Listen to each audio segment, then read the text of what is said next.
Ya, shalom Bapak Ibu serta saudara-saudara sekalian. Selamat berjumpa kembali di acara Kiai Jawab. Pada malam ini kita akan melanjutkan pelajaran kita di dalam seri Basics Every Christian Should Know, dasar-dasar dari kekristenan yang orang Kristen harus tahu.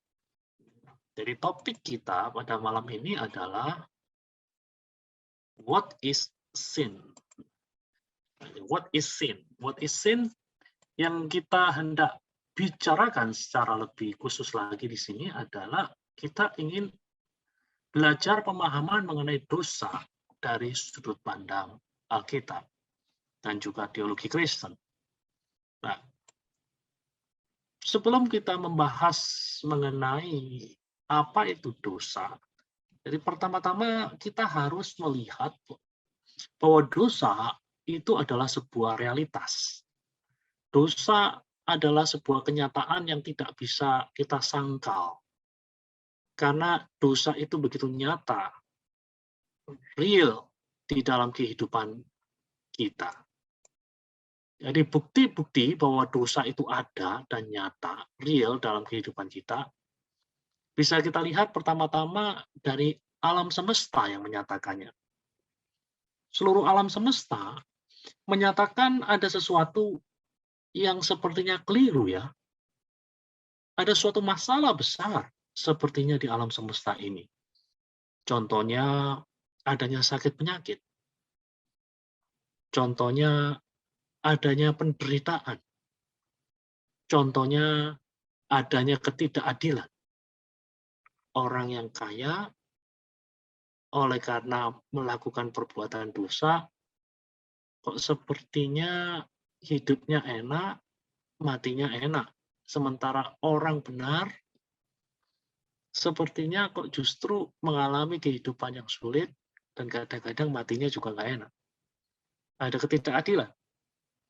Kemudian kita melihat ada bayi-bayi yang lahir cacat. Kenapa ya kok bisa demikian? Mereka kan sepertinya belum melakukan perbuatan-perbuatan dosa. Tetapi kenapa kok mereka lahir dengan keterbatasan-keterbatasan fisik seperti itu? Adanya bencana alam, gunung meletus, gempa bumi yang tidak pandang bulu, membinasakan baik itu orang benar maupun orang yang tidak benar. Hal-hal tersebut menyatakan dengan jelas bahwa ada sesuatu yang keliru di alam semesta ini. Dan sesuatu yang keliru dari alam semesta ini, nanti kalau kita akan pelajari lebih lanjut, itu terkait dengan dosa. Hal yang kedua, yang bisa kita jadikan bukti bahwa dosa itu ada dan nyata adalah sejarah manusia.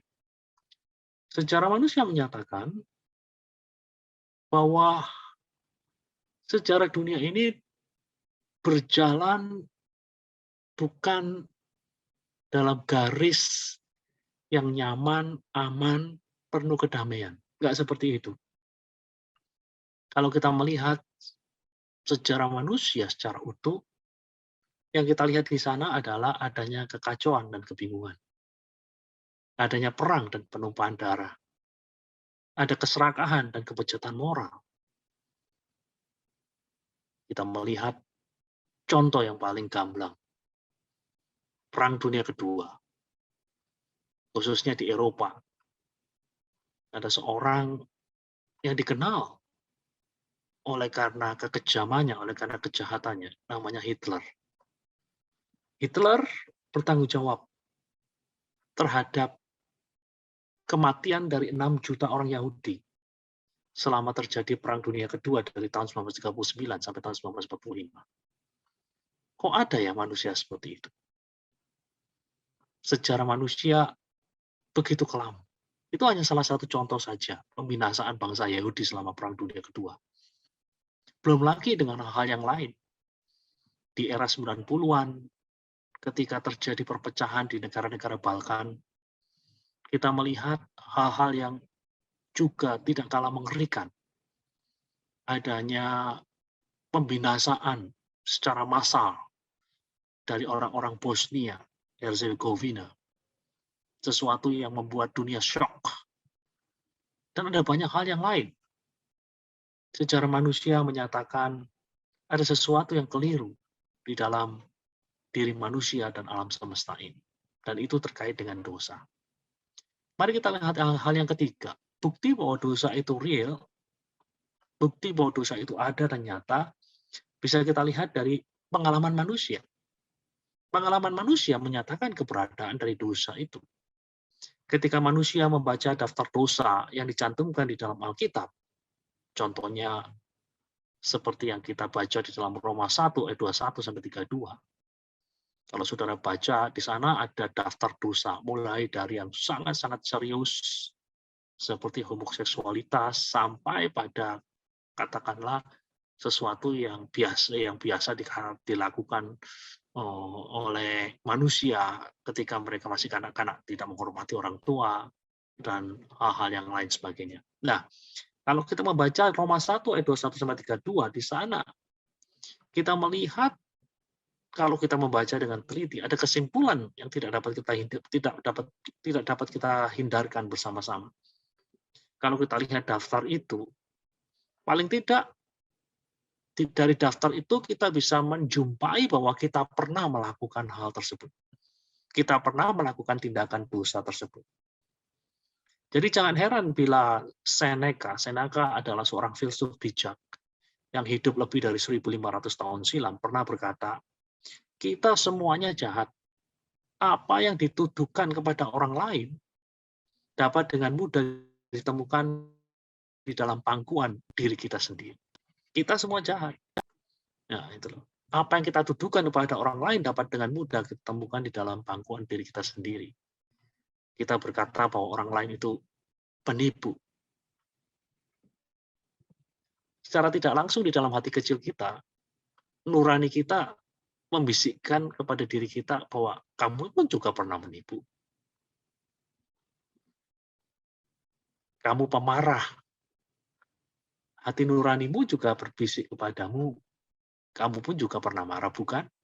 Nah, jadi pengalaman manusia menyatakan bahwa dosa itu ada, bahwa dosa itu real.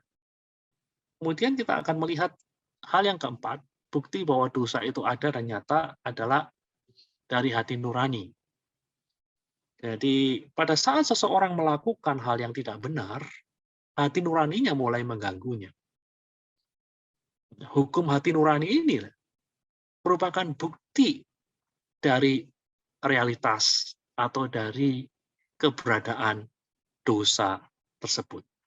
Dan pada akhirnya, hal yang kelima, yang membuktikan bahwa dosa itu ada dan nyata adalah oleh karena Alkitab sendiri yang menyatakannya. Alkitab yang menjadi otoritas kebenaran kita yang tertinggi, Alkitab yang punya otoritas mutlak dengan tegas menyatakan, menurut Roma 3 ayat 23, bahwa semua manusia telah berbuat dosa dan telah kehilangan kemuliaan Allah. Ini adalah bukti-bukti bahwa dosa itu ada, bahwa dosa itu nyata, bahwa dosa itu real. Sesudah kita belajar bersama-sama mengenai bahwa dosa itu sesuatu yang real, dosa itu sesuatu yang nyata, hal kedua yang akan kita pelajari pada malam ini adalah pengertian Alkitab mengenai dosa. Bagaimana sih Alkitab memahami dosa itu? Mari kita lihat yang pertama. Kalau kita membaca di dalam Alkitab, hal pertama yang bisa kita jumpai mengenai dosa adalah secara legal, menurut Alkitab, dosa itu adalah pelanggaran hukum Allah. Saudara tahu bahwa Allah telah menetapkan semacam standar moral yang harus dipatuhi. Ketika kita melanggarnya, kita berdosa dan layak mendapatkan hukuman. Alkitab kerap menggambarkan kehidupan manusia itu seperti seekor domba yang atas kemauannya sendiri melanggar batas-batas yang telah ditentukan. Yang pada akhirnya menyebabkan dirinya tersesat dan menerima konsekuensi yang tidak baik. Jadi kalau kita membaca Alkitab, kesan pertama ketika Alkitab berbicara mengenai dosa adalah bahwa secara legal dosa itu adalah pelanggaran hukum Allah. Allah sudah menetapkan hukum-hukum dan manusia dengan sengaja melanggarnya. Kita melihat di dalam kitab Kejadian, Tuhan telah menetapkan di Taman Eden ada yang boleh dimakan, ada yang tidak boleh dimakan. Tapi dengan sengaja Adam memakan pohon yang dilarang untuk dimakan. Itu adalah pelanggaran terhadap hukum Allah. Pelanggaran terhadap ketentuan-ketentuan Allah. Dan ini adalah dosa. Mari kita lihat hal yang kedua. Alkitab bukan hanya berbicara dosa dalam kaitannya dengan hukum. Alkitab juga berbicara mengenai dosa dalam kaitannya dengan relasi. Dosa, menurut pemahaman semacam ini, adalah keterasingan. Keterasingan. Damai sejahtera dan sukacita yang mengalir dari pengenalan dan hubungan akrab dengan Allah lenyap ketika kita menuntut untuk memegang kendali atas hidup kita sendiri. Jadi dosa itu berbicara mengenai hancurnya hubungan kita dengan Allah Sang Pencipta. Dan hancurnya hubungan kita dengan Allah Sang Pencipta itu membuat kita, ras manusia, itu ibarat keluarga yang sudah rusak. Gambaran terbaik mengenai karakter relasional dosa dapat kita jumpai di dalam perumpamaan tentang anak yang hilang. Kita tahu persis di dalam perumpamaan tersebut, tindakan sengaja yang dilakukan oleh anak bungsu, tindakan sengaja yang dilakukan oleh anak tersebut untuk meninggalkan keluarganya, pada akhirnya membawa dirinya terasing. Pada akhirnya membawa dirinya kepada kebangkrutan dan kehancuran hidup. Inilah pemahaman yang kedua yang kita bisa jumpai di dalam Alkitab mengenai dosa. Dosa secara relasional adalah keterasingan. Dan keterasingan itu membuat damai sejahtera dan sukacita yang mengalir dari hubungan dengan Allah yang Maha Kuasa itu lenyap.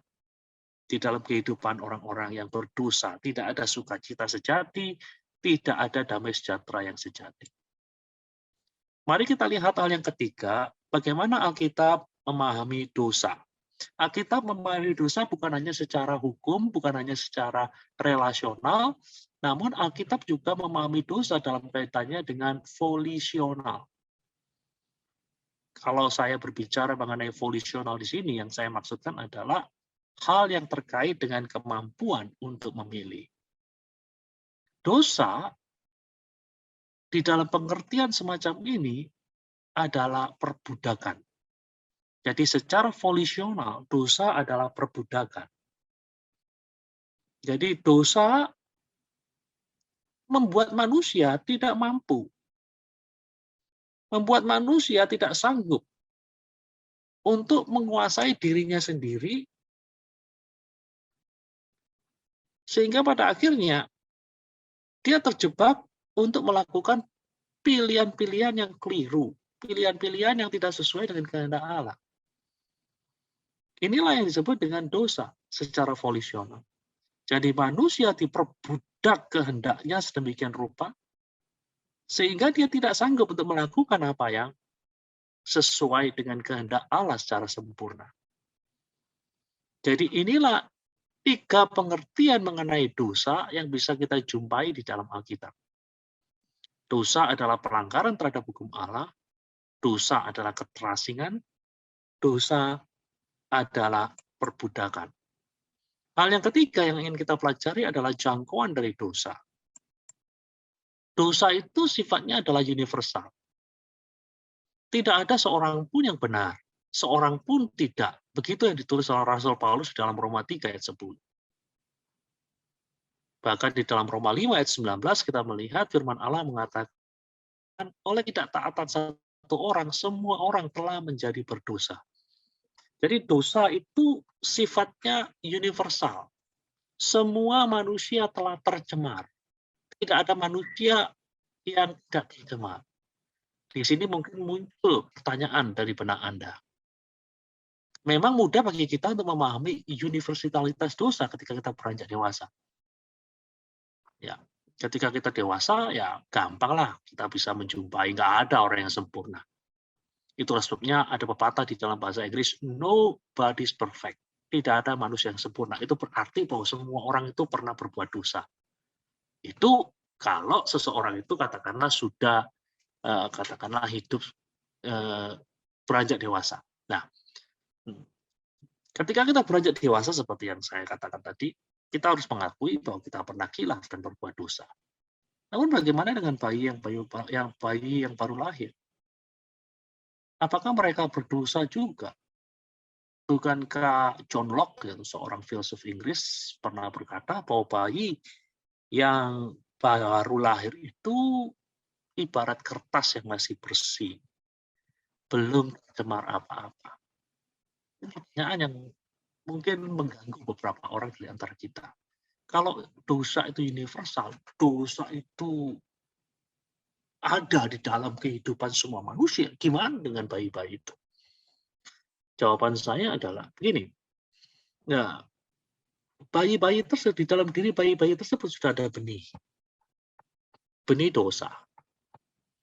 Nah, benih dosa itu baru akan muncul dan memanifestasikan dirinya di kemudian hari. Tapi benih itu sudah ada. Benih itu sudah ada, tinggal menunggu waktu sampai pada akhirnya ia menyatakan dirinya. Jadi itulah yang dimaksud oleh Rasul Paulus ketika dia menulis di dalam Roma 3 ayat 10, tidak ada seorang yang benar, bayi-bayi pun di dalam tanda kutip tidak bisa dikatakan sebagai pribadi yang benar. Mereka dalam tanda kutip punya dosa, paling tidak potensi untuk berbuat dosa, kecenderungan untuk berbuat dosa. Itu sudah ada di sana. Ibarat benih-benih tersebut telah rusak. Tinggal tunggu waktu saja untuk membuktikan bahwa memang benih tersebut bukanlah benih yang sempurna. Oke. Hal yang berikutnya yang akan kita pelajari adalah tingkatan-tingkatan dosa. Lupa, kok dosa itu ada tingkatan-tingkatannya. Bukankah dosa kecil, dosa besar itu sama? Yang namanya dosa itu sama. Batu besar, batu kecil, kalau dimasukkan dalam air akan kecemplung dan tenggelam. Nah, saya ingin mengatakan kepada Anda, betul secara esensi, semua dosa adalah sama. Dosa adalah sesuatu yang terkait dengan 3 hal tadi, yang sudah kita jelaskan. Terkait dengan katakanlah secara hukum. Itu pelanggaran terhadap hukum-hukum Allah, kemudian secara relasional, itu berarti terkait dengan keterasingan, dan secara volisional terkait dengan kehendak, itu terkait dengan perbudakan. Semua dosa secara esensi yang sama. Namun demikian, kalau kita lihat di dalam Alkitab, sepertinya Alkitab juga berbicara mengenai tingkatan-tingkatan dosa. Nah, 1 Yohanes 5 ayat 16-17, kita membaca bagian tersebut. Kalau ada seorang melihat saudaranya berbuat dosa, yaitu dosa yang tidak mendatangkan maut, hendaklah ia berdoa kepada Allah, dan dia akan memberikan hidup kepadanya, yaitu mereka yang berbuat dosa yang tidak mendatangkan maut. Perhatikan baik-baik, ada dosa yang mendatangkan maut, tentang itu tidak patokan bahwa ia harus berdoa. Semua kejahatan adalah dosa, tetapi ada dosa yang tidak mendatangkan maut. Jadi kalau kita lihat di dalam 2 ayat ini, Rasul Yohanes berbicara, lihat ayat 16, ada dosa yang mendatangkan maut, ayat 17, ada dosa yang tidak mendatangkan maut. Jadi keberadaan dari ayat ini mau tidak mau memberi tahu kepada kita bahwa sebenarnya ada tingkatan-tingkatan dari dosa itu tersebut. Dan di dalam tradisi Katolik mereka memang membedakan. Ada dosa yang mendatangkan maut yang disebut dengan nama mortal sins. Ada dosa yang tidak mendatangkan maut yang disebut dengan venial sins. Di dalam tradisi Katolik itu mereka punya pemahaman yang jelas mengenai dosa yang mendatangkan maut dan dosa yang tidak mendatangkan maut. Dosa yang tidak mendatangkan maut atau venial sins itu adalah dosa yang kurang serius, sedangkan mortal sins, dosa yang mendatangkan maut, itu adalah dosa yang lebih serius.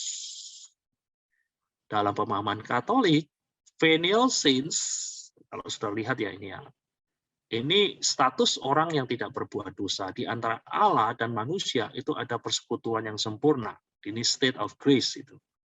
Tetapi ketika manusia itu berbuat apa yang disebut dengan dosa yang tidak mendatangkan maut, mulai ada gangguan. Mulai ada gangguan di dalam hubungan persekutuan di antara Allah dan manusia. Namun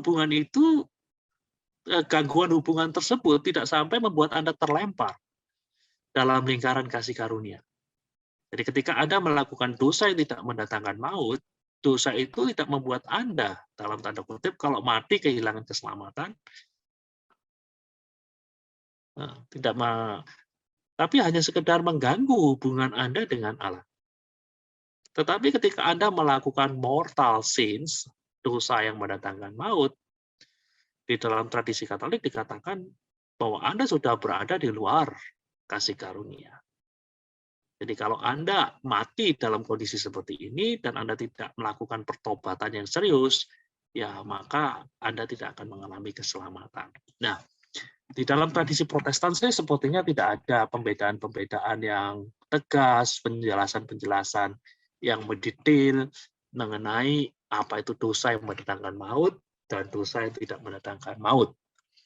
Lebih lanjut, menurut tradisi Katolik dikatakan bahwa mereka yang melakukan mortal sins atau dosa yang mendatangkan maut itu adalah mereka-mereka yang melakukan dosa yang sangat serius. Contohnya pembunuh, berzina, itu dosa yang sangat serius. Dan ketika mereka melakukan itu, mereka tahu betul bahwa perbuatan itu salah. Ya, sudah tahu persis bahwa itu salah, tetapi nekat untuk melakukan. Dan yang ketiga, ketika dia melakukannya tanpa tekanan, dia melakukannya dengan bebas itu. Membunuh misalnya. Dia melakukannya tanpa tekanan, dia memilih untuk membunuh gitu. Lain kasusnya katakanlah di dalam perang. Di dalam perang kalau seseorang itu tidak menembak, dia akan tertembak. Nah, dalam kasus orang membunuh dalam kondisi perang itu tidak bisa dimasukkan dalam kriteria mortal sins karena pilihan tersebut tidak dilakukan. Oleh karena tidak ada tekanan, ada hal-hal yang katakanlah yang mengharuskan manusia melakukan hal tersebut, menembak, karena kalau tidak menembak dia tertembak. Nah, jadi sekali lagi ini penjelasan orang-orang Katolik mengenai apa itu dosa yang mendatangkan maut. Dosa yang mendatangkan maut adalah dosa yang terkait dengan sesuatu yang sangat serius, dan dosa itu dilakukan dengan pengetahuan yang jernih, pengetahuan sepenuhnya bahwa hal tersebut salah, mereka tahu itu salah, tapi nekat melakukannya. Dan yang ketiga, mereka melakukannya oleh karena memilih dengan bebas tanpa adanya tekanan. Sekarang kita akan melihat pengaruh dan akibat dari dosa. Nah, pengaruh dan akibat dari dosa itu apa? Dalam hubungannya dengan Allah, manusia itu tidak layak di hadapan Allah. Dosa telah membuat manusia tidak layak di hadapan Allah. Itu yang membuat Adam jadi malu. Ketika mereka berbuat dosa, sebelum mereka berbuat dosa, mereka tidak malu bertemu dengan Allah. Tapi ketika mereka berbuat dosa, mereka jadi malu. Secara simbolis disimbolkan bahwa mereka malu ketika mereka mendapati diri mereka telanjang. Padahal sebelumnya kan enggak. Nah, jadi manusia tidak layak di hadapan Allah. Kemudian manusia tidak sanggup melakukan kehendak Allah. Nah, karena apa ya? Tadi kita lihat definisi daripada dosa. Dosa telah memperbudak kehendak, keinginan mereka. Sehingga mereka tidak sanggup untuk melakukan kehendak Allah secara sempurna. Dan manusia tidak benar di hadapan Allah. Standar kebenaran Allah adalah 100%. 99% itu masih salah. Karena Allah itu sudus, Allah itu suci, jadi 0,1% dosa pun tidak bisa ditolerir. Jadi kita lihat bahwa dalam hubungannya dengan Allah, manusia itu menjadi pribadi yang tidak benar di hadapan Allah. Dan yang ketiga, yang keempat, dalam hubungannya dengan Allah, manusia menjadi tidak peka akan firman Allah. Nah, ini pengaruh dan akibat dosa dalam hubungannya dengan Allah. Dalam hubungannya dengan sesama, manusia menjadi orang asing. Tadi seperti kita lihat, definisi yang kedua dari pengertian mengenai dosa adalah manusia itu teralienasi, manusia itu terasing. Terasing dengan Allah, juga terasing dengan sesamanya. Hal ini bisa kita lihat di dalam episode-episode awal kita Kejadian. Di dalam peristiwa pembunuhan Habil oleh Kain. Kenapa Kain harus membunuh Habil? Ya, ini karena dosa. Membuat Kain merasa Habil, adiknya sendiri, saudara kandungnya sendiri sebagai sebuah ancaman. Bukannya sebagai sahabat. Manusia menjadi orang asing dan ancaman. Dan inilah yang terjadi oleh karena dosa. Jadi jangan heran kalau kemudian ada seorang filsuf dari Eropa yang namanya Thomas Hobbes mengatakan homo homini lupus. Manusia menjadi serigala bagi sesamanya. Itu terjadi oleh karena dosa, dan kita lihat hal tersebut semenjak lembaran-lembaran awal dari kitab Kejadian. Ketika Kain membinasakan Habil. Dalam hubungannya dengan diri sendiri, dosa mengadu domba manusia dengan dirinya sendiri. Nah, jadi manusia hidup di dalam konflik batin. Saudara ingat perkataan Rasul Paulus dalam Roma 7 ayat 23. Aku melihat hukum lain yang berjuang melawan hukum akal budiku. Aku manusia celaka, siapakah yang melepaskan aku? Saudara tahu di dalam diri Rasul Paulus itu seperti ada dua kekuatan yang saling konflik, yang saling bertempur untuk memperebutkan pengaruh. Nah, inilah yang terjadi oleh karena dosa. Rasul Paulus berkata, ada sesuatu hukum yang lain, ada suatu kekuatan lain yang sedang berjuang melawan hukum akal budiku. Akal budiku mengatakan aku harus melakukan sesuatu yang baik. Namun sepertinya ada sesuatu kekuatan yang lain di dalam diriku yang menghalangiku untuk melakukan suatu hal yang baik. Suatu hal yang menyenangkan hati Allah. Nah, inilah yang terjadi oleh karena dosa. Dosa di dalam hubungan manusia dengan dirinya sendiri telah mengakibatkan adanya konflik batin yang luar biasa. Dalam hubungannya dengan alam semesta bagaimana? Manusia kehilangan keharmonisan dengan alam semesta. Bukannya menjadi sahabat dan pemelihara alam, sebagaimana yang dimaksudkan dalam desain penciptaan, manusia justru menjadi perusak alam. Kita lihat di dalam kitab Kejadian, Allah memerintahkan manusia untuk mengelola taman, untuk berkuasa atas segala ciptaan. Nah, kata berkuasa ini seharusnya difahami di dalam kaitannya sebagai penata layan.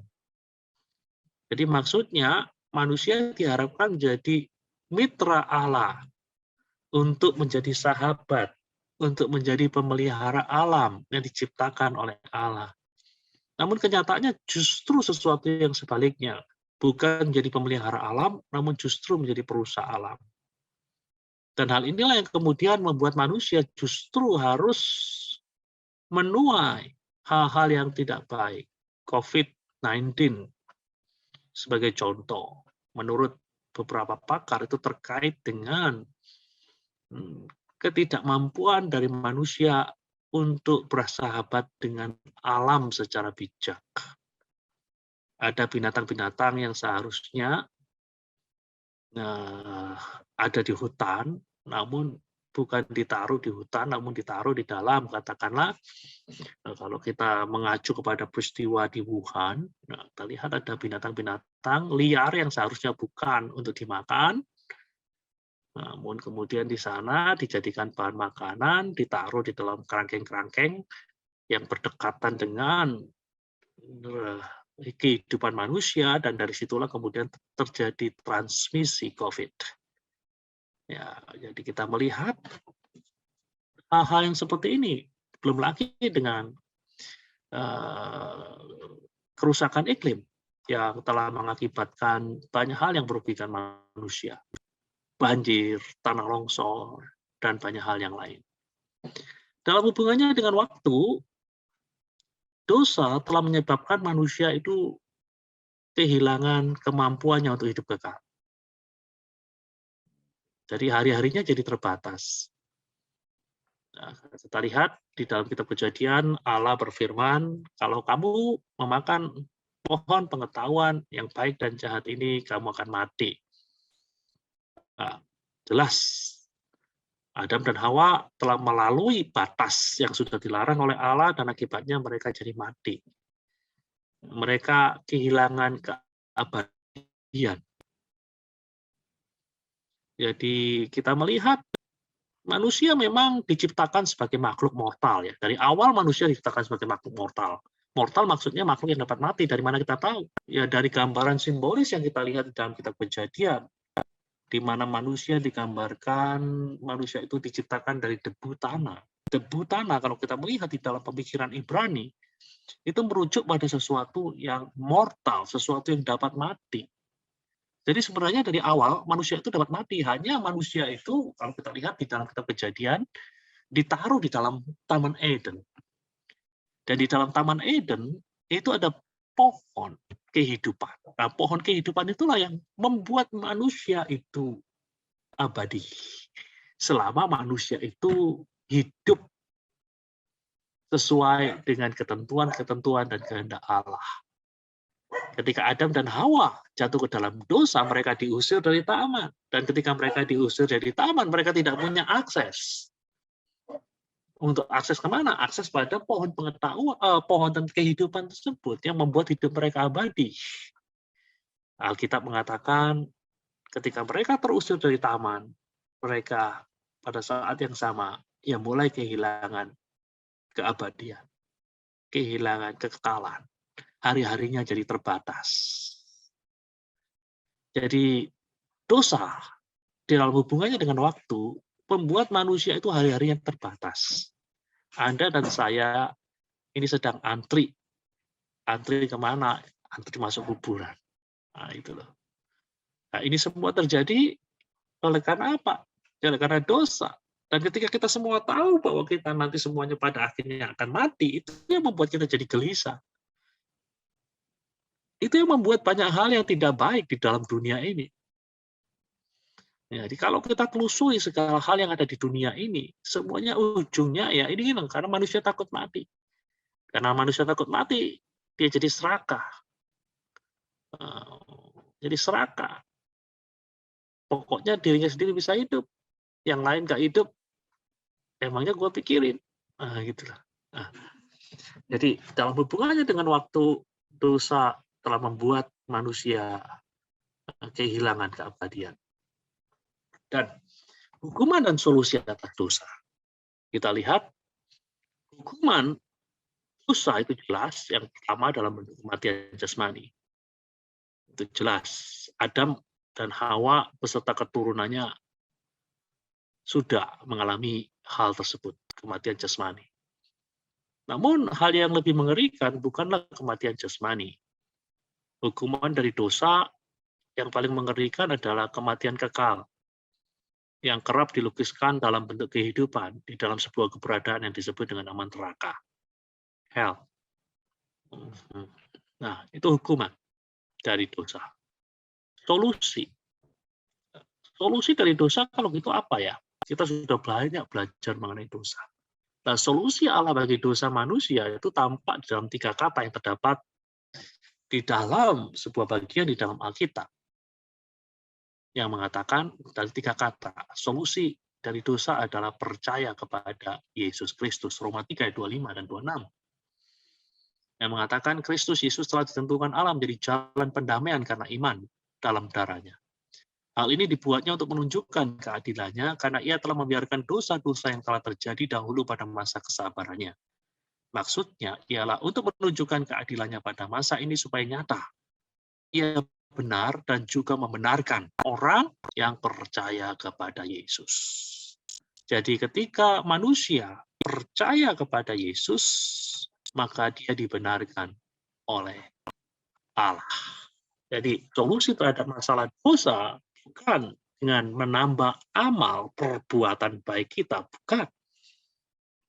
Nah, di dalam pengertian Alkitab, penyelesaian masalah dosa bukan seperti sesuatu yang sifatnya transaksional. Kita berdosa 3 kilogram, ya kita harus melakukan kebaikan 4 kilogram. Supaya suatu hari nanti di dalam penghakiman terakhir ketika ditimbang kebaikan kita lebih banyak daripada kejahatan kita. Solusi dosa di dalam kekristenan bukan seperti itu. Solusi dosa di dalam kekristenan bukan seperti itu. Bukan menambah-nambah perbuatan baik supaya nanti neraca kita di dalam pengadilan terakhir akan menunjukkan bahwa kebaikan kita lebih berat daripada kejahatan kita, dan itu yang membuat kita selamat dari penghakiman Allah.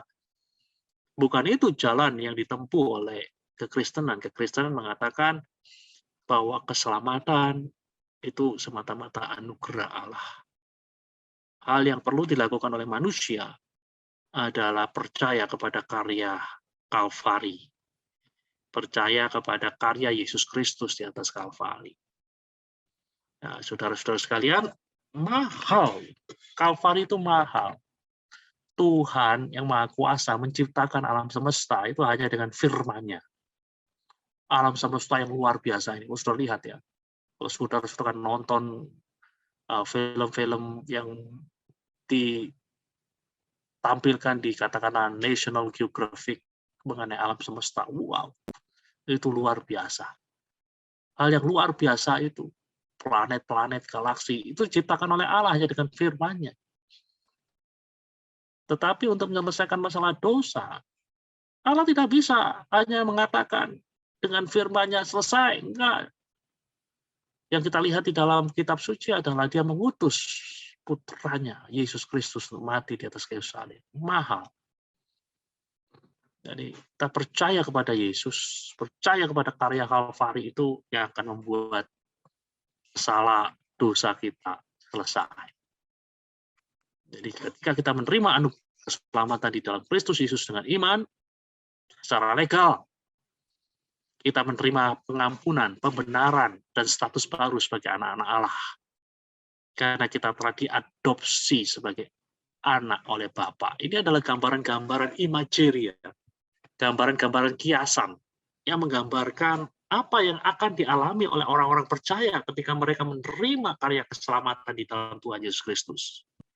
Secara legal mereka diampuni, secara legal mereka dibenarkan, secara legal mereka diadopsi jadi anak oleh Bapa. Jadi yang kedua, secara relasional, kita diperdamaikan dengan Allah. Tadi kita lihat dosa telah menyebabkan keterasingan. Dosa adalah keterasingan. Dan ketika kita menerima karya keselamatan di dalam Kristus Yesus, kita diperdamaikan bukan saja dengan Allah, namun dengan sesama kita, diri kita sendiri, dan juga dengan Allah. Nah, semuanya mulai bisa kita lihat hari ini. Namun, kesempurnaannya baru akan kita lihat ketika langit dan bumi yang baru nanti, sesudah kedatangan Kristus yang kedua, nyata di atas bumi ini. Dan secara volisional kita dimerdekakan dari kuasa dosa yang membuat kita memberontak dan melawan kehendak Allah. Nah, ini. Jadi tadi kalau kita lihat dosa adalah perbudakan, ketika kita menerima Yesus Kristus, ketika kita dilahirkan kembali, kita memperoleh kemerdekaan dari kuasa dosa. Kita diberi kuasa untuk mengatakan no terhadap dosa. Dan mengatakan yes terhadap kehendak Allah.